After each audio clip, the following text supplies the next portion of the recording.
Hello, everyone, and welcome to Belize Tourism Futures. Today, I'm joined by Joanna Evans, founder of Stratbridges, a hospitality marketing consultancy that works with resorts and communities around the world. Joanna has spent years working closely with properties in Belize, Nicaragua, Hawaii, and other tourism markets. And she brings a unique mix of strategic clarity and emotional insights to her work. Welcome, Joanna. Thank you. It's good to be here. In this episode, we're talking about turning strategy into action in tourism marketing. Joanna, can you start by telling us a bit about your background and why you're well positioned to speak on this topic? Sure. First of all, again, thank you for the opportunity to be here and to talk and share a little bit about myself. I started in hospitality. It's been now maybe about 15, 16 years ago in Belize. I got a part time job at a guest house while I was going into college, not really even thinking that that was a career. I just thought it was sort of a rite of passage and something to help make ends meet. And it was that start that helped me to fall in love with the industry, with tourism, hospitality, and from there really gave me a lot of opportunity to work with some great properties, great leaders, great professionals in the space. And for the last, I guess since 2018, since I started Stratbridges, I've had the opportunity to take a lot of what I've learned from the hands-on experience working at hotels to then turn that around and use it to advise my clients who are typically hotel CEOs or owners or founders that are needing to build a team around their sales and marketing strategy, either for a new hotel that they're building or opening or one that's existing that's needing a refresh or just needing new life breathed into it. And I've had just a really great opportunity being able to meet a lot of people, travel around to a lot of different places, and honestly, really find out that there are just some simple key principles that can apply across um, multiple hotels, multiple visions, and that's kind of why I like what I do. It isn't rocket science, but it does take a lot of work and heart. And if you can get that combination right, then be really successful. So, I noticed that you travel a lot. How has this shaped the way you think about marketing and guest experiences? Yeah, I think travel has allowed me to be in the place of the guests, right? So seeing the design, eating the food, experiencing the services, it really helps to take me outside of the place of the marketer or the operator and switches it around. It allows me to actually see what guests are seeing and feeling and experiencing. And in many cases, what their expectations are. It's been to me super invaluable in that regard. And then it allows me to come back and share some of that with the teams I'm training or the people that I'm advising. I find that it is very easy for us in this industry, especially when we're working in hotels, especially when they're independent hotels and everyone's wearing multiple caps, that we get really caught up in what we're doing and sometimes forget that we have to think of who we're doing it for. That makes sense. So when I travel, and I've been so fortunate to be able to travel as much as I have, it's just a great reminder of like, this is what the client's looking for. This is what they need. I personally experienced this myself also, where I found one of my competitive advantages when I worked in Belize at the resorts in Belize was that I was really open to having these tourist experiences. And then I would go and I'd overhear what the tourists find interesting and what they really love. And then I would Hmm. use that in marketing. And yeah, like that worked really well for me. So I always recommend that anyone that's really interested in creating great guest experiences, one, you need to be experience that from your end, like what it's like to be a guest at whatever property or resort or tour operator or restaurant you're working at, and then also understand what they are looking for and what are those small conversations that they're having. Yeah. Little details, the things in between, you know? Exactly. Yeah. Whenever you're starting a new project for consulting or for when you're working at the Rancho Santana, what kind of research or inputs do you consider essential before launching any brand or marketing campaign? That's a great question. I'd probably want to answer a few questions. So like, what need is this project meeting, right? And for whom? I think that getting really clear on that, because I think that everything we do should be meeting a need. It should be meeting the need of our guests, of our, and I say clients interchangeably with guests, because for me, the client is my team member, as well as the guests coming to stay, as well as the community within which, the property is in. So everybody that's impacted essentially by what we're doing. So what need is this project going to meet? Whose need is it meeting?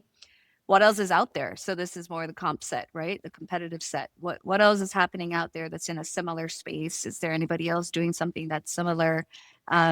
Because I find that just being aware of that is really crucial, because it helps you to go, okay, well, what makes this different? If it's already out there, it's not to say that you have to, do something completely new and original. There's very hardly anything new under the sun. But, being able to get inputs from outside your competitive set, I think helps to then remind you of like why you are doing it. I also like to make sure that we're clear on how does it further support the why of the organization, of the hotel, of the team. Is this aligned with vision? Is it aligned with mission? Or are we just doing it because it's trending?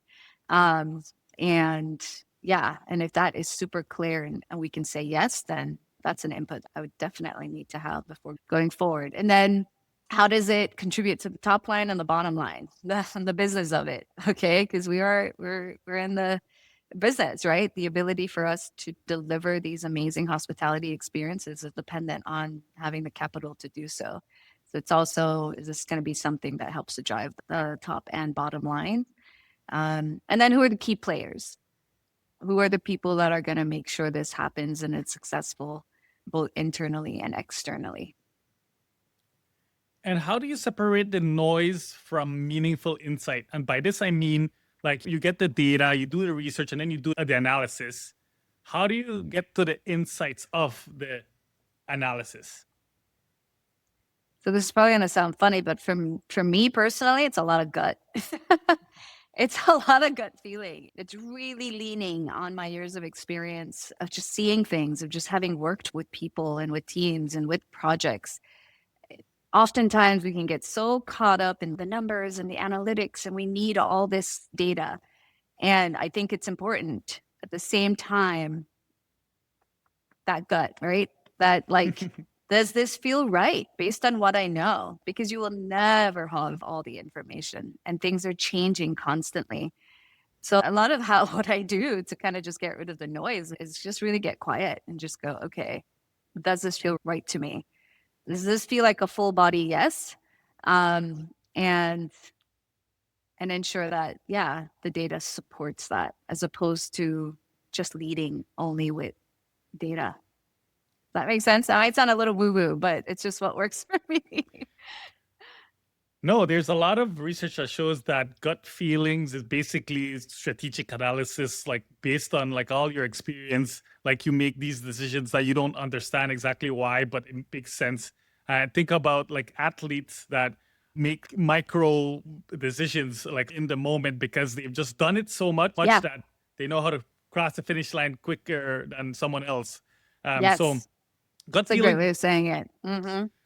Have you always had this gut feeling? Like, The intuition? Yeah, the intuition. Go back 10, 15 years ago when you just started. Or has this just been because of like your travel and things that you learn and because of your experience?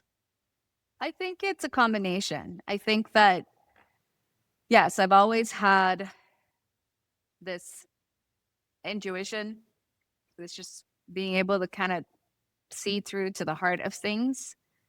But I needed to hone that, right? So probably 10, 15 years ago, I would be like, that doesn't feel right, but I would probably doubt that, right? Because I'd be like, who am I? I don't know this. I'm just a sales and marketing assistant.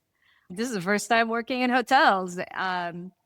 And I think we all do. I don't think this is unique to me, but there are things that just resonate with us, right? And that helps to decide which part of the industry you work in, whether it's on the operations side, the sales side, the marketing side, finance. We're all crafted in a way that we are better suited to certain things. And so I think that, yes, that natural intuition, that ability to see to the heart of the matter has then been honed over the last 15 years, trial, error. And then as I've gotten older personally, learning how to get really clear on that, learning on the tools and the different things that I need to ensure that that is really optimal and that I can tap into it, like you said, like an athlete, taking care of it, recognizing it, nurturing it. Yeah. Can you share a time when you uncovered a powerful insight and were able to build a strategy around it? Maybe from your work at Rancho Santana or even Cana? Yeah, actually, I have a great one. One I'm really proud of, and it's going to be Rancho Santana here in Nicaragua. And maybe a little bit of backstory on it. So there's some context, but I started consulting with Rancho Santana in 2021, very early 2021, and it was meant to be a 3-month gig to come in and look at something very specific and then maybe move on from there. And I kind of immediately within the first few weeks of working with the company saw to the heart of the matter. I was just like, oh, there's some real opportunity here to do some really special stuff. And I could focus on this one thing, or I could really maybe encourage them to think of it more holistically and essentially try to transform the business. And thankfully, the leaders were like, yeah, let's do it. And something that I realized pretty quickly was that the people working at the ranch really had just had been working here for a long time, and they loved it. They didn't seem to know exactly what they had, right? This special thing. When you see something for so long, it starts to not look as special, right? You get used to it. You think, oh, the blue hole. Yeah. We've seen the blue hole. It's fine, right? And then someone comes in who's never seen the blue hole, and they're just like, oh no. So I was starting to see a bit of that. And one of the strategies I had for the ranch is I said, look, we got to raise the rates way up. Like, we're way too low. There's nothing we can do here. This is not, double the rates. And that was like crazy to everybody. Like, what? Are you kidding? Raise the no one's gonna come, but like, what are we doing to justify raising the rates? And I just said, look, guys, we don't have to do anything to justify raising the rates. The value is already there. We've just been too shy to talk about it. So I sat with the marketing team, and it was a small team at the time. And I just, strategized with them about how do we start to tell this story of the ranch? What's the best way to do it? And it kind of came to me as like, we need the team members to tell the story of the ranch. It needs to come from the inside out. And it had a dual effect. And I don't think I even fully knew what the repercussions of it would be. But what we did is we started taking some of the team members. We created a campaign called the Heart of Rancho Santana. And we got different team members and did little videos about them where they talked about themselves, right? Just like, this is who I am, this is where I'm from, this is what I like to do, and just sort of getting to know them. But we did it beautiful, high quality, almost sort of cinematic style films. And then we put it out there. We said, let's put it on social media. And Lorenzo was amazing. The impact it had. Team members sharing themselves, their heart. And for them, when it went live and we would share it, they were like, oh my goodness. It was like they thought they were on Netflix, they thought they were like this is a very rural area where there's no TVs, there's no electricity. So the ability to see themselves in a completely new light, I mean, they stood up straighter. They were all of a sudden going like, yeah, that's me, and this is Rancho Santana. And then on the flip side, the reward was that the audience started going, oh, that place is cool. That place isn't just another hotel. That place has story. That place has heart. That place is making me feel something. And yeah, that's why I'm going to go there instead of going there, because I want to feel something. I want to feel connected to something bigger than myself. And that was amazing. And it's carried on, and it's been really the defining strategy. Our culture is our most effective form of marketing. Yeah, tapping into emotion is always a good thing, especially when you're able to do that from the guests and also employees. You're able to build a better culture. How did you Mm-hmm. prepare the employees for this? Like, how did you one get buy-in from them? Like, how did you convince them to participate, and also how did you actually coach them on as to how to do this? Yeah, so I got the team to do it. First of all, I had them go like, "Who do you think? Like, who do you know here? What are some of the stories?" And so that's how it started. Is they started walking around, and this was key because marketing and sales a lot of the times is very separate from the operations, right? And there can be a huge disconnect. And the operations, the team on the front line are sometimes annoyed by like, "What marketing? What are you doing here? Get out of the way! Like, we have to stop our day for you guys come take pictures or whatever, right?" That can happen a lot. Or they feel like you guys have no idea what we do. And then a marketing team's like, they have no idea what we do. So this was like, okay, get out there, go talk to the bartenders, go talk to the servers, go to the gardeners, and ask them a few questions. Like, they had to prepare some of the questions that they would want to ask, and then say like, we think your story is important, and we think it'd be really fun to share it with our guests and with our homeowners, because it's a residential community as well. Would you guys be into that? Not everybody was, if some people were shy, or some people were like, oh, I don't know. But a lot of people were like, really? Me? Like, and I mean, the way they lit up because they were feeling seen. Um, it was amazing. But it wasn't me. So it was the team. I planted the idea. I told them why I thought this was important, why I think it could be effective and beneficial, and then I had them flesh it out so that then they could take ownership of it and run with it. And then the first one that went live and the engagement it received, and then the teams going, hi marketing, hi guys, like it just, there's a shift. Our team would walk through the restaurant or walk somewhere and people would be like waving at them and and saying hi, which I know that sounds simple, but before it was sort of like they didn't even know who they were. It was so siloed and separate. So for me, it was amazing. It's one thing, telling a story, having people feel seen, um, the compound effect of that was great. I've seen some of those videos, so I can definitely see that they took ownership of the project and that they are involved and they're happy to be involved, and it's definitely like impactful. Yeah, yeah, for sure. So with so many marketing channels available, how do you zero in on what channels you should choose to promote yourself and your resorts? Yeah, so you're talking about like PR, social media, e-marketing, all of that.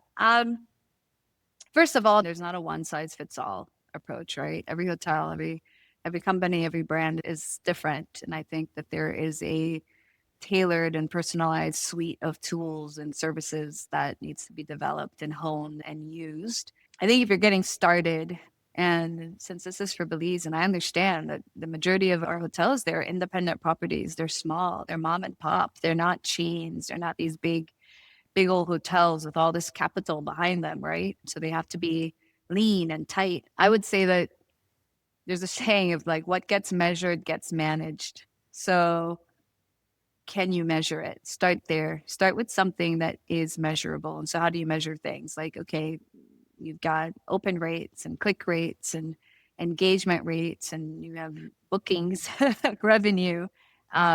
So if you had to start to choose those things, I definitely would say start there. Start what you can measure, because that way you can continue to invest if you can say, hey, there's a clear from point A to point B journey, and then get creative. So an example of this would be, say, a hotel in Belize. The chances are they may not have the budget to afford their own PR firm, right? But they have their own database, right? Every client that's come and stayed, every guest that stayed, you get their email addresses. That's in a database of contacts. Maybe there's a sign up form on the website for people to subscribe, to be added. So that's your gold mine, right? That's yours, and you can control that. Now, the Belize's tourism board has a PR firm. So, okay, can you add the tourism board to your database and ensure that they are getting your stories, your offers, your experiences, the things that make you special and stand out, so that hopefully they go, oh, this is really cool. And it inspires them to want to pitch your property as part of maybe a larger roundup of like, what hotels are doing for spring break or summer, just as an example. So it's start with what you can measure, and then think outside the box. Start to get a little bit creative and start to think of the resources that you have access to that maybe you yourself don't actually have as part of your own hotel. Like the PR option is just an example. Does that I answer really your question? Yes, I really like the example that you gave about making sure that the Belize Tourism Board or its market or its PR firm is aware of what you're doing, and by simply just like, you know, keeping Add them them to the informed. database. Yeah, it's low hanging fruit, right? Like it costs you nothing. And you may not get featured all the time, but you might get, and you may be one of the only ones that are doing it, right? So you get to stand out. And the thing is you have to tell your story. You got to get it out there in front of people. You can't just do a good thing and then hope that people will come to you and recognize it and see it. It goes both ways. What is the hardest part of actually executing a marketing strategy? I think there are two things. I think that it can go one way or the other. One way is too much information. So analysis paralysis, right? I worked with clients before where they just, oh no, we need to get that piece of data. We need that more information, and we need to know this. We need like you're getting so much information because you think that the more information you get, the better you'll be able to execute the strategy. And what it ends up doing is the analysis paralysis. You have too much that you don't know where to go, when to hit start. And then the contra to that is not having enough. So not planning properly, not really going through like, okay, let's answer some key questions so that we can make sure we know that this is going to be executed successfully. You'll never have it perfect, but you need to know when you have enough information to hit the green light to go. Yeah, How do you that's what know? I would say. How do you know when you have enough information to hit the green light? I think you have to define your non-negotiables before you even start, right? So what are your non-negotiables for a strategy or a project that you want to do, right? So your non-negotiables, I mean, for me, I'd say, for example, non-negotiables is, you know, who are my key players? I need to know who the key players are, who are the people that are going to be involved. What's the budget? How much do I have to spend on this? And also, how much am I needing to make on this? How does it solve the need of the person that we are going after? Why does it matter to them? And what models I have for measuring and testing success? Do I have something in place to make sure that I can measure whether or not this is going to be successful or not? And what's my plan B and my plan C? Like, to me, like those are examples of some non-negotiables for any strategy. And once those are ticked off, like I may not know everything there is to know about, like, okay, I can tell you that I'm going to get, X amount of clicks on this, and I'm going to get this amount of that, and it's going to have these many eyeballs on it, and I'm going to get 100 bookings. No, you're never going to get all the information. You're never going to have all the answers before you start. But if you can identify what you need to actually know before you start, what are your non-negotiables? And they may be different for a different hotel and different budgets, different depending on the campaign, and then stick to those, then you can hit go and get into execution and learn as you execute. And the more you do it, the more you'll learn, and the more that gut feeling will come in and go, no, we're ready. We're ready. Let's go. But you have to start. So start with 2 non-negotiables, and then you build 3 and 4, but start somewhere and then go. I love that. I do believe that people often think that things have to be perfect before they launch a product, a service, or a business, when actually a big part of launching a business is like iterating through time to make sure that you're solving that problem that you are trying to solve. Absolutely. Until you're actually doing it, you're not actually going to know how it works. Right? Exactly.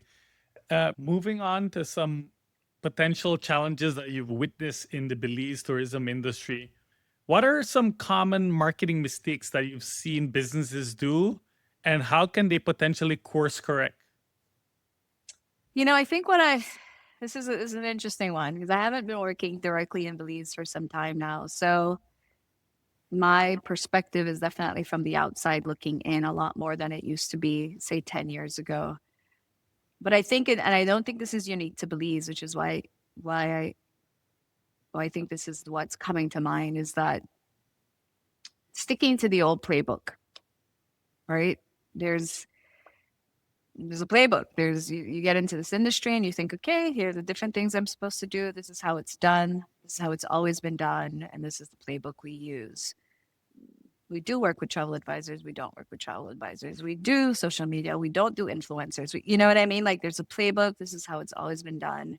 And this is Belize. So hello, I think that can be a real limitation for marketers in Belize is you got to make your own playbook, right? You want to pull from the wisdoms and the truths and the things that the building blocks that the industry has been built on and still continue to evolve and to innovate. I also think too that the marketing from the inside out can be a challenge. So that goes back to like our the first question you asked about how has travel and how's getting out really shaped me. It puts me in, the seat of the guest, of the client. When we market from the inside out, we get kind of stuck in like this is who we are and this is what we do and this is just that's what it is. And we can sometimes lose sight of whether or not we are still meeting the need of our client, of our guest, and the need of our colleagues, right? Of the stakeholders. Um, I think it's important to step outside of that. And you don't have to leave the country, you don't have to travel. It's just do a little research, go online, check out what your competitive set is doing, and not just in Belize, but in the region, because that's who you're competing with. It's not just the other hotel down the street, it's the country next door, and the countries across the world. So yeah, I would say that, not getting stuck in the same playbook and not getting stuck marketing from the inside out. You got to go outside and look at yourself from the outside perspective and ask like, is this the best thing that we should be doing? Are we meeting the needs of the people that we're trying to reach? That's excellent. I 100% agree. I think one of the competitive advantages I've had whenever I'm um, consulting with resorts in Belize is that since I live in Canada, North America, I tend to understand the tourists better because Mhm, yeah. I am like one of them. And so, Right, right, so right. I always would look at things from that perspective and share that, because if you just remain in Belize and you're not ambitious, like finding more knowledge and information and traveling and figuring out how things are changing, then you don't Yes, you stay out of date, and that's yes, unfortunate. I agree. If someone working in tourism marketing right now wants to be more ambitious and level up or stand out, do you have any advice for them? Yeah, I think don't try to be all things to all people, right? Get super clear on who you are. And you, I mean, both the individual as well as the hotel that you're working for. Your hotel, your unique offering, and how your hotel is making a difference in the lives of your travelers. Because travel is meant to transform people, right? Why are we doing this if you're not feeling something, if you're not being transformed? I say that's it. Like, don't put some of the blinders on a little bit, right? Obviously, you want to always be looking outside and getting input and feedback, but I know, and I see this all the time, and I have to check myself sometimes when I'm advising clients of like, you don't need to be all things to all people. No, no, no, no, no. Like there is a specific traveler that you have been uniquely created for, right? You've been uniquely created, or you are uniquely creating it to meet the need of a very specific traveler. Travelers want to be moved, they want to feel something, They want to feel like a better version of themselves. What does your hotel have that is uniquely set up to do that? And for which traveler? I think that's it. It's not a specific, do this strategy or do that, but I think that's the core of it. If you can get really clear on that and keep coming back to that and keep coming back to that, it's gonna let you stand out. And then also, I think, don't ever forget to marry it to the destination. So you gotta have both, because there are a lot of hotels out there in the world. There are a lot of them that will have similar things to what you have, similar room count, similar amenities, similar design, right? Maybe even similar messaging. But there is only one hotel like yours in Belize. So, right? Like those other hotels are in different parts of the world. So marrying the destination to um, that unique thing that you have, the essence of the property and what it's doing is, I think, the way you stand out. You need both of them. You can't only depend on Belize, and you can't only depend on your unique selling points as a hotel. Marrying the two and just getting really clear on that message and how you're meeting the need of that specific traveler. I keep coming back to that, but to me, that's what marketing is all about. It's meeting a need, right? So, yeah. Final question. What's your one principle that you always come back to whenever you're creating a marketing strategy? I think I said it earlier. Culture is the most effective form of marketing. That's it. Starting from the inside, starting from the people. I'm not saying like the culture of a country, I'm saying the company culture, because again, people are traveling to feel something. And when you can have the people that are working at a property, working at a hotel, be so aligned, so fired up, so passionate, so proud of what they're doing, of who they are, of where they come from. And they know exactly what this hotel is all about, what it stands for, what its values are, and what it's trying to achieve. That's it. That's your marketing. I mean, the people feel it, they see it, it resonates. People talk about it. It makes every campaign the marketing team does just that much easier. You're not trying to figure out, okay, what do we say now? No, you know what you're saying. You're just trying to figure out now, are you going to do it as a video, as a photo, as a static piece of collateral? Are you doing a paid partnership? Are you doing a collab? No, you're just figuring out the platform. You're not figuring out the message. So culture, getting really clear on that, I think, and that's the investment, and it's hard. It's not easy, and it takes a lot of guts, it takes a lot of leadership, it takes a lot of just courage and commitment, and it starts from the very top: ownership, CEOs, general managers, all of that. We're saying we got to make sure from here up as opposed to here down. um yeah, I say that, and I'm so convinced of that, even more so than ever, having worked here, where I am right now at Rancho Santana, and just seeing the incredible impact, instilling that, the vision, the mission, the caring into the people here, the difference it's made in a country that's had a lot to deal with, right? And to contend with. The fact that this place is doing as well as it's doing is not any one of my marketing strategies. It's the culture. My guest today is Joanna Evans. Joanna, thank you for being on Belize Tourism Futures. Thank you, Lorenzo. It's been a pleasure to chat with you. I really appreciate the opportunity.